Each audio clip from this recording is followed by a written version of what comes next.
Hi hello welcome to రాముడు channel. ఈరోజు నేను ఐస్ క్రీమ్ తయారు చేశాను ఇంట్లోనే.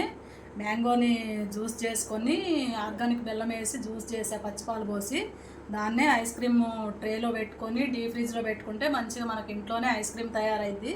మనం పిల్లలకి బయట కొనిస్తూ ఉంటాం ఐస్ క్రీములు, కానీ అవి అంత హెల్త్కి మంచిది కాదు కాబట్టి మనం ఇంట్లో కూడా ఏ ఫ్రూట్స్ తోటైనా ఇలా ఐస్ క్రీమ్ తయారు చేసుకోవచ్చు. నేనైతే మ్యాంగో ఐస్ క్రీమ్ తయారు చేసా. ఇప్పుడు బనానా కూడా మిక్సీ చేసా, ఆర్గానిక్ బెల్లం వేసి పచ్చిపాలు పోసి తయారు చేసా ఈ జ్యూస్ని. ఇలా ట్రేలో వేసుకొని మిక్సీ చేసుకున్న తర్వాత ఇలా ట్రేలో వేసుకొని డీప్ ఫ్రిడ్జ్లో పెట్టుకున్నామంటే ఒక 1 అవర్లో ఐస్ అయిపోద్ది, ఐస్ క్రీమ్ తయారైద్ది. ఇలా పెట్టేసుకోవాలా. ఇలా ఐస్ క్రీము ఒక 1 అవర్లో రెడీ అయిపోద్ది. మీరు కూడా మీ పిల్లలకి మంచిగా ఐస్ క్రీమ్ ఏ ఫ్రూట్స్ తోటైనా తయారు చేసి పెట్టండి. పిల్లలు మంచిగా ఇష్టంగా తింటారు.